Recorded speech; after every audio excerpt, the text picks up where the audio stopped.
អូខេសួស្តីលោកគ្រូអ្នកគ្រូទាំងអស់ជាទីគោរពអូខេ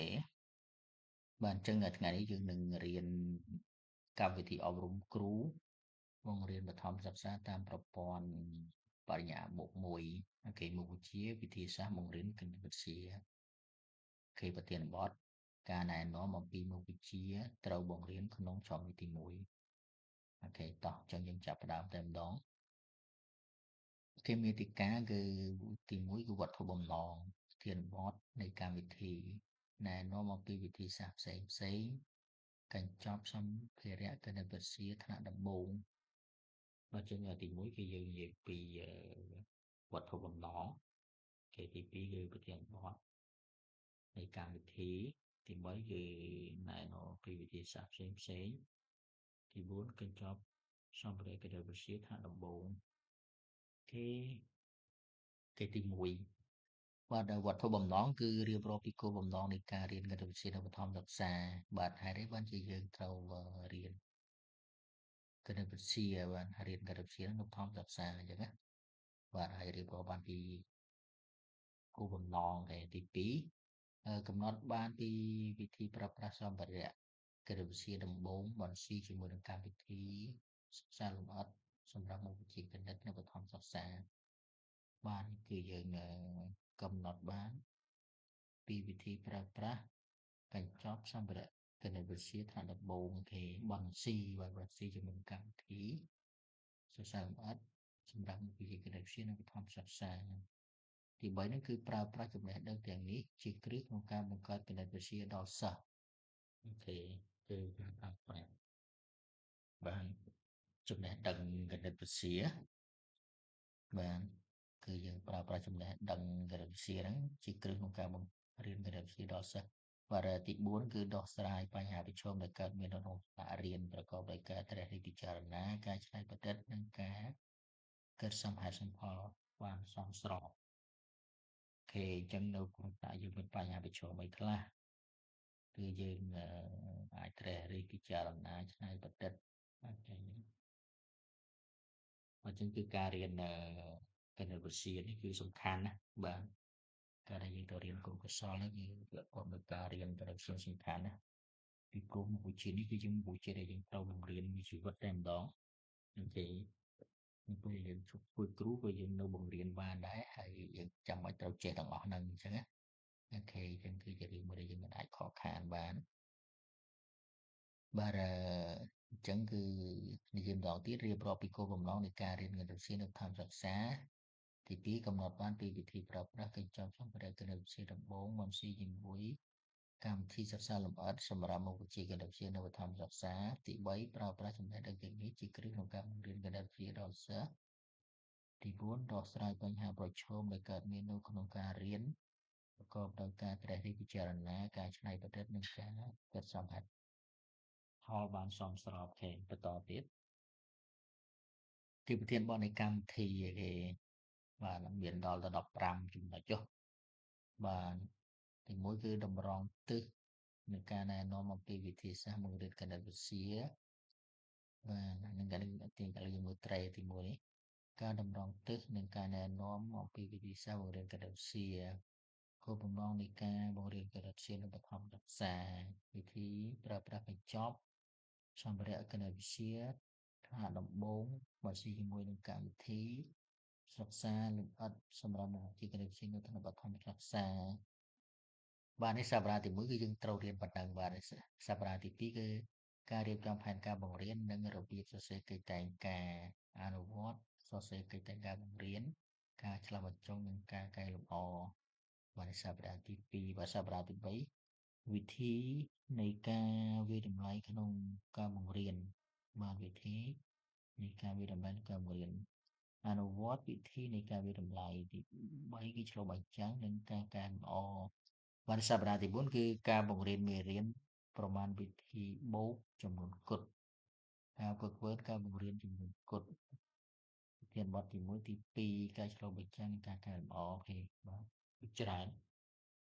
បាទសប្តាហ៍ទី5គឺការបង្រៀនប្រមាណវិធីតចំនួនគត់វឹកវើការបង្រៀនចំនួនគត់ប្រធានបទទី3និងទី4អូខេ ការឆ្លុះបញ្ចាំងនិងកែលម្អទី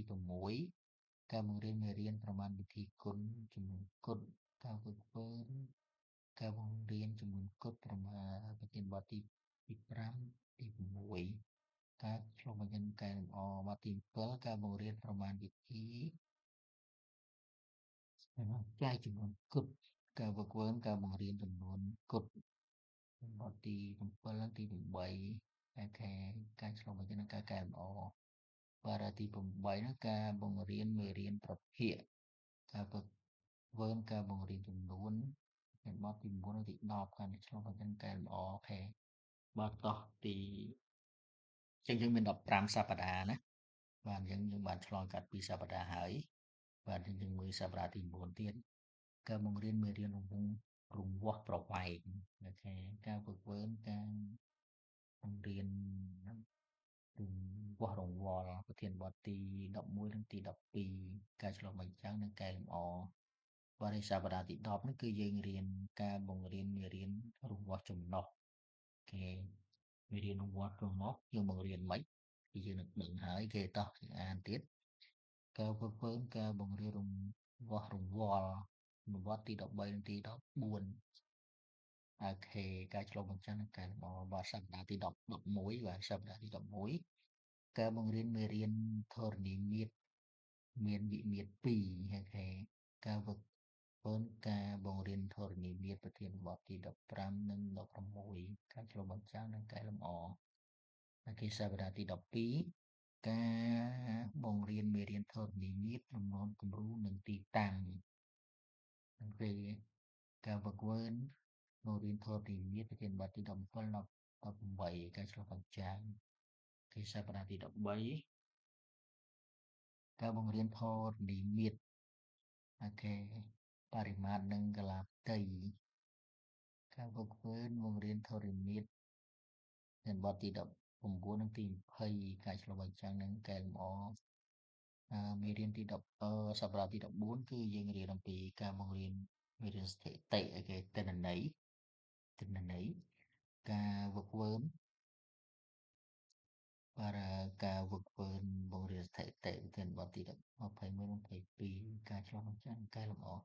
អូខេសប្តាហ៍ទី5ដែលជាសប្តាហ៍បញ្ចប់គឺយើងរៀនពីការបង្រៀនមេរៀនស្ថិតិក្រាបរូបភាពអូខេការហ្វឹកហ្វឺនការបង្រៀនស្ថិតិវិធានបទទី23 24ការឆ្លុះបញ្ចាំងនិងកែលម្អការរំលឹកឡើងវិញ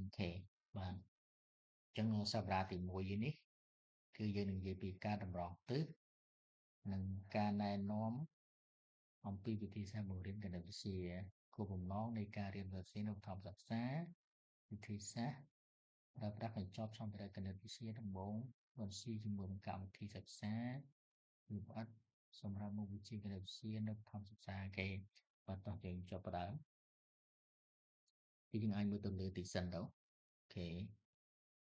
បាទអូខេយើងត្រឡប់មកនេះការណែនាំអំពីមុខវិជ្ជាត្រូវបង្រៀនក្នុងចំណុចទី1គេទី1គឺវត្ថុបំណងទី2គឺប្រធានបទនៃកម្មវិធីទី3គឺណែនាំអំពីវិធីសាស្ត្រផ្សេងទី4គឺកញ្ចប់សម្ភារៈគណិតវិទ្យាថ្នាក់ដំបូងអូខេវត្ថុបំណងគឺយើងដឹងហើយអញ្ចឹងណាបាទយើងបានរៀបរាប់ហោហែមិញវត្ថុបំណងនេះគឺរៀបចំរៀបរាប់ពីគោលបំណងនៃការរៀនគណិតវិទ្យានៅក្នុងសិក្សាកំណត់បានពីវិធីប្រើប្រាស់កញ្ចប់សម្ភារៈគណិតវិទ្យាដំបូងបន្ស៊ីជាមួយកម្មវិធីសិក្សាលម្អិតសម្រាប់មុខវិជ្ជាគណិតវិទ្យានៅក្នុងសិក្សា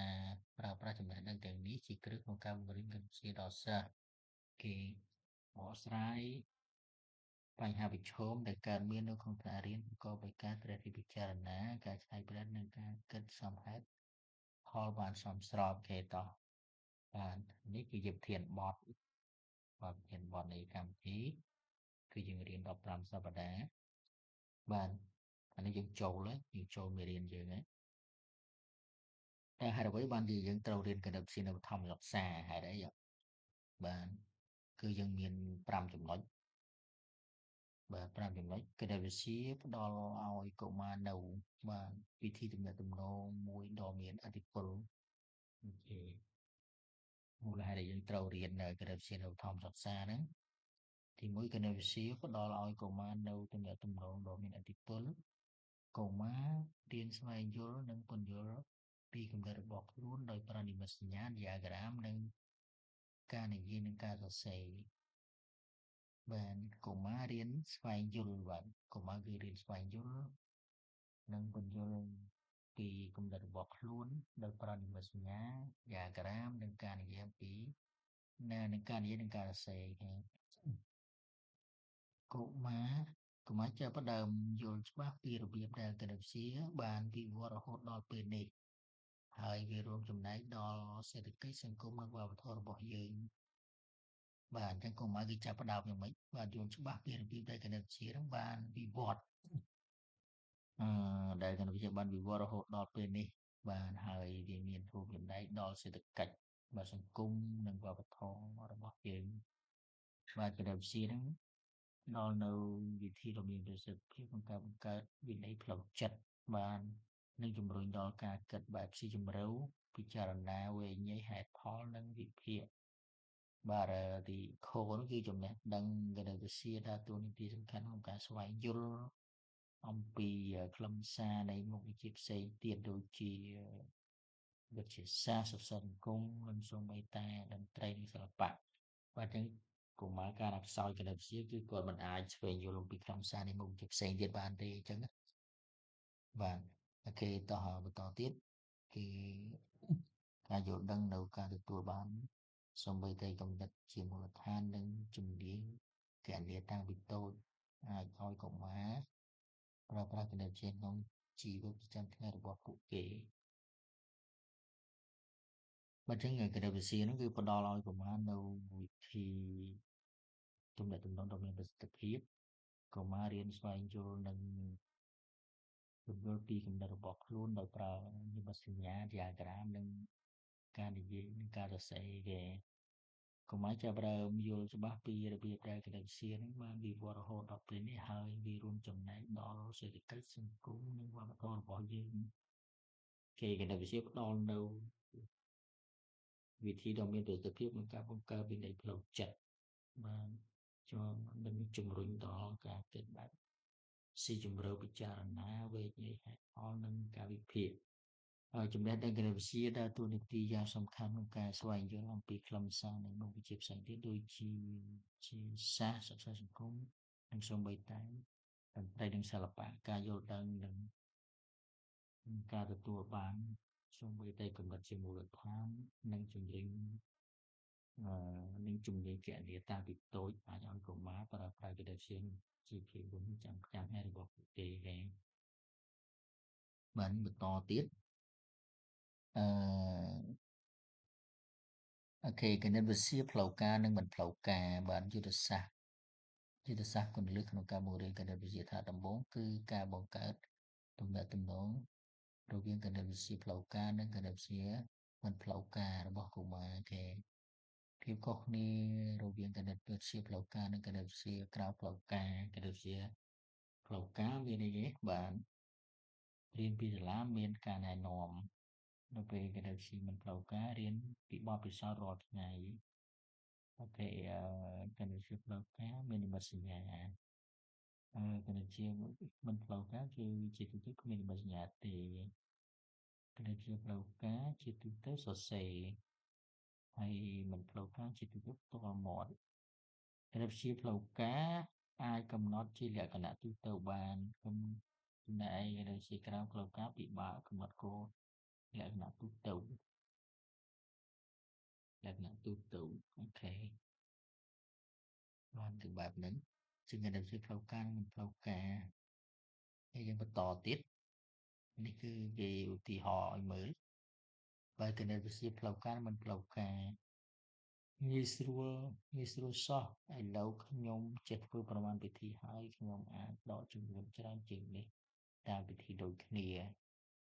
បាទអញ្ចឹងឃើញថានេះអឺយ៉ាងម៉េចបានជំហានទី1អូខេអានេះ10បាទនេះ10មើលនៅខ្ទង់រាយខ្ទង់10អូខេ បាន 10 អានេះ10 បាត់ធីនេះlà 10 đấy. បាន24ដក16ជំហានទី1ជំហានទី2ខ្ចីបានគាត់ដកមកឃើញ18បាទតែមិនផ្លូវការវិញគឺគាត់ទិញសភៅមួយក្បាលតម្លៃ2600ខ្ញុំមានលុយ10000ចាំមើលគេអាប់ឲ្យខ្ញុំត្រូវឬអត់អូខេគាត់ទៅ2600ទេអញ្ចឹងយើងឲ្យទៅ10000គេធ្វើអាប់ឲ្យវិញបាននេះគឺវាអត់ផ្លូវការទេគេយើងចាំគេអាប់ឲ្យត្រូវអត់អូខេបានអញ្ចឹងយើងប៉ុណ្ណឹងសិនបន្តិចទៀតបានយើងប៉ុណ្ណឹងសិនបន្តិចទៀតយើងចូលណែនាំវិធីសាស្ត្រផ្សេងអញ្ចឹងណាបាទអញ្ចឹងយើងរំលឹកបន្តិចបាទអញ្ចឹងមេរៀនវិធីសាស្ត្របង្រៀនគណិតវិទ្យារបស់យើងទី1គឺការណែនាំពីមុខវិជ្ជាត្រូវបង្រៀនក្នុងឆ្នាំទី1វត្ថុបំណងប្រធានបទការណែនាំពីវិធីសាស្ត្រផ្សេងគេពីចំណុចទៀតនេះយើងនឹងមើលនៅក្នុងវីដេអូបន្ទាប់ឥឡូវនេះដោយសារតែវីដេអូយើងធំយើងធ្វើប៉ុណ្ណឹងសិនគេបាទអរគុណ